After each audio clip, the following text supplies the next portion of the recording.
Israel और Iran के बीच में युद्ध 8वें दिन में प्रवेश कर चुका है और ऐसे में ईरान अग्रेसिव तरीके से इजराइल पर टारगेटेड हमले कर रहा है। पूरी रात उसने मिसाइलें बरसाई और आज सुबह भी एक बड़े अग्रेसिव तरीके से कई मिसाइलें ऐसी थी जो कि इजराइल पर दागी हैं। और इजराइल का डिफेंस सिस्टम आयरन डोम अब ईरान की बैलिस्टिक मिसाइल्स को इंटरसेप्ट करने में, उन्हें निगेट करने में नाकामयाब साबित हो रहा है। और उसकी वजह यह है कि उनकी मिसाइलों के आगे जो वॉरहेड्स लगे हैं उसमें जो बारूद है वो बहुत ज्यादा डिस्ट्रक्शंस मचा रही हैं और उसकी ट्रेजेक्टरी जो है मिसाइलों की वो जिगजैग करके है। और ऐसे में आयरन डोम जैसे डिफेंस सिस्टम जो है इजराइल के वो इंटरसेप्ट नहीं कर पा रहे हैं। और अब इससे ट्रंप खिसिया गए हैं, ट्रंप को मिर्ची लगी है और ट्रंप ने अपना स्पेशल डूम्सडे प्लेन मंगाया है। न्यूक्लियर अटैक का भी इस पर कोई असर नहीं होता है ऐसा कहा जाता है। अब सवाल यह भी है क्या ईरान में कुछ बड़ा होने वाला है?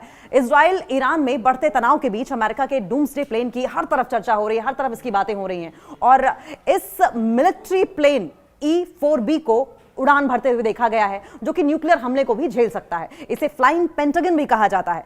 इस प्लेन में राष्ट्रपति, रक्षा मंत्री और साथ साथ टॉप मिलिट्री लीडर्स सुरक्षित तरीके से कहीं भी आ जा सकते हैं, यानी कि एलीट मूवमेंट के लिए इसका इस्तेमाल किया जाता है, जिसमें प्रेसिडेंट ट्रैवल करते हैं, डिफेंस मिनिस्टर ट्रैवल करते हैं और साथ साथ सेना से यानी कि मिलिट्री से जुड़े जो बड़े लीडर्स हैं, टॉप कमांडर्स हैं, वो सेफली यहां से वहां ट्रैवल कर सकते हैं, अपना मूवमेंट कर सकते हैं। इजराइल ईरान में बढ़ते तनाव के बीच अमेरिका का डूम्सडे प्लेन हर तरफ चर्चाओं का विषय बना हुआ है। दरअसल ये प्लेन E-4B नाइट वॉच को उड़ान भरते देखा गया है और जब से इसको फ्लाई करते हुए देखा गया, इस नाइट वॉच एयरक्राफ्ट की सबसे बड़ी खासियत के बारे में चर्चा की जाने लगी।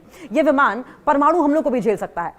इस प्लेन पर अगर न्यूक्लियर अटैक किया गया तो वो उसको झेल जाएगा, उससे ये प्लेन डिस्ट्रॉय नहीं होगा, यानी कि इस प्लेन का न्यूक्लियर अटैक भी कोई कुछ नहीं बिगाड़ सकती। आखिर प्लेन उड़ने से दुनिया में दहशत क्यों है? अगर ये प्लेन उड़ता हुआ दिखाई दिया तो क्या वजह है कि दुनिया के तमाम देश जो हैं वो डरे हुए हैं? दरअसल E-4B कोई साधारण एयरक्राफ्ट नहीं है, कोई ऑर्डिनरी प्लेन नहीं है। ये बोइंग 747-800 मिलिट्री वर्जन है।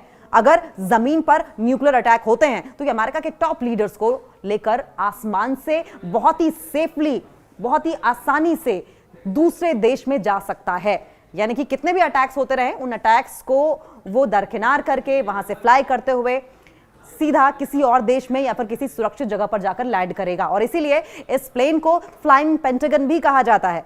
इस प्लेन में राष्ट्रपति यानी कि प्रेसिडेंट, डिफेंस मिनिस्टर, साथ साथ top military leaders, senior officials बहुत ही सेफली यहां से वहां ट्रैवल करते हैं। इसमें कुल 112 लोगों के बैठने की क्षमता है, कैपेसिटी। इसमें 112 लोग बैठ सकते हैं, जिसका साफ मतलब यह है कि एक साथ कई लोगों को यह सुरक्षित तरीके से वॉर जोन से किसी सेफ हेवन में ले जा सकता है। विमान में 3 डेक हैं, ब्रीफिंग रूम भी है, कमांड सेंटर भी है, कॉन्फ्रेंस रूम भी है और एक स्टे एरिया भी मौजूद है जहां पर लोग आराम कर सकते हैं। सबसे बड़ी बात यह है कि करीब 1 हफ्ते तक यानी कि 1 वीक तक यह विमान जो है वो हवा में ही उड़ सकता है, उड़ते रह सकता है, फ्लाई कर सकता है। उसे जमीन पर उतरने की जरूरत नहीं है। और इतना ही नहीं, अगर जरूरत पड़ी तो विमान से दुश्मन देश पर, एनिमी कंट्री पर मिसाइलें भी दागी जा सकती हैं। इस प्लेन में 67 सैटेलाइट डिशेस हैं, एंटीना भी इंस्टॉल किया गया है। इससे प्रेसिडेंट, साथ साथ डिफेंस सेक्रेटरी और इसके अलावा जो दूसरे मिलिट्री ऑफिसर्स हैं, दुनिया में कहीं भी बिना किसी रुकावट के, बिना किसी हिंड्रेंस के फोन पर बातचीत भी कर सकते हैं। देखिए, हवा में रहते रहते फोन पर कम्युनिकेशन संभव है, प्लेन के अंदर अंदर, जो भी तब जब वॉर चल रही है, वॉर के बीच से ये प्लेन उड़कर जा रहा है, तब ये सब संभव है वहां पर। अमेरिका के पास 4 E-4B प्लेन्स का बेड़ा बताया जा रहा है और अब ये कहा जा रहा है कि ये प्लेन्स ईरान में इस्तेमाल करने के लिए ट्रंप मंगा रहे हैं। लेकिन सवाल यह भी है कि क्या आखिरी बार ये विमान उड़ते हुए देखा गया? और देखा गया तो कब देखा गया था? दरअसल 11 सितंबर 2001 को अलकायदा से जुड़े आत्मघाती हमलावरों ने अमेरिकी यात्री विमानों पर कब्जा कर लिया था। एक ट्रैवलर प्लेन पर कब्जा कर लिया था और उन्हें न्यूयॉर्क की 2 इमारतों से टकरा दिया था। आपको याद होगा किस तरीके से ये बड़ा अटैक हुआ था। 11 सितंबर 2001 को किसने? अलकायदा ने। और आत्मघाती हमलावरों ने अमेरिकी यात्री विमानों पर कब्जा किया था और उसके बाद एक हाई राइज बिल्डिंग से उसको जबरदस्ती टकरा दिया, जिसमें करीब 3000 लोग मारे गए थे। 3000 पीपल वर किल्ड। इस आतंकी हमले के बाद तत्कालीन राष्ट्रपति जॉर्ज बुश ने E-4B नाइट वॉच का इस्तेमाल किया। कहा जाता है कि जब अमेरिका पर संकट के बादल छाए होते हैं तब इस प्लेन को आसमान में उड़ते देखा जाता है। तो सवाल यह भी है कि क्या इजराइल ईरान संघर्ष में अब अमेरिका कूदने वाला है? क्योंकि अमेरिका बार बार ये कह रहा है कि हमने डिसाइड नहीं किया है, maybe, may not be, we can do, we can not do.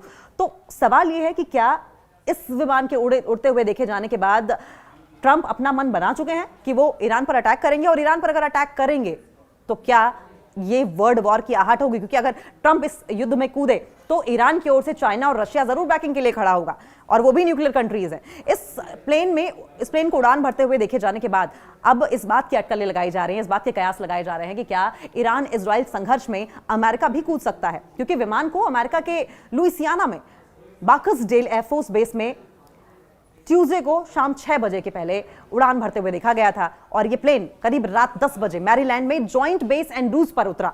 और दिलचस्प बात यह है, देखिए इंटरेस्टिंग ये है कि उड़ान में ऑर्डिनरी ऑर्डर 6 के बजाय एक नए कॉल साइन ऑर्डर 01 का यूज किया गया था, जिसका पहले कभी यूज नहीं किया गया।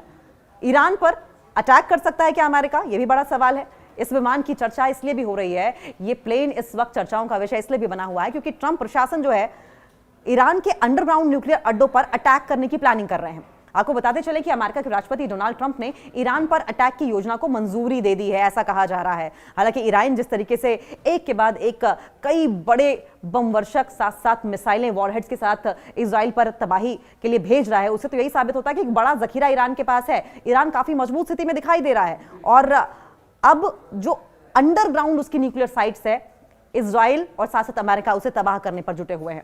इसके अलावा जानकारी भी मिल रही है कि ट्रंप ने कहा है कि अगर ईरान अपना न्यूक्लियर प्रोग्राम से पीछे नहीं हटता है तो उस पर जबरदस्त कार्रवाई की जाएगी, जबरदस्त एक्शन लिया जाएगा। दूसरी ओर ईरान के supreme leader Ayatollah Ali Khamenei ने दो टूक साफ कह दिया है कि किसी भी हालत में वो अमेरिका के आगे सरेंडर नहीं करेंगे। खमनेई ने ट्रंप को धमकी देते हुए वार्न करते हुए कहा कि अगर अमेरिका हमले में शामिल होता है तो उसके बहुत बुरे परिणाम होने वाले हैं। अमेरिका को भी बैकलैश ईरान की ओर से झेलना पड़ेगा। बिल्कुल उसी तरीके से बर्बादी अमेरिका में भी करेगा ईरान, जिस तरीके से इजराइल में बर्बादी और तबाही की तस्वीरें सामने आ रही हैं।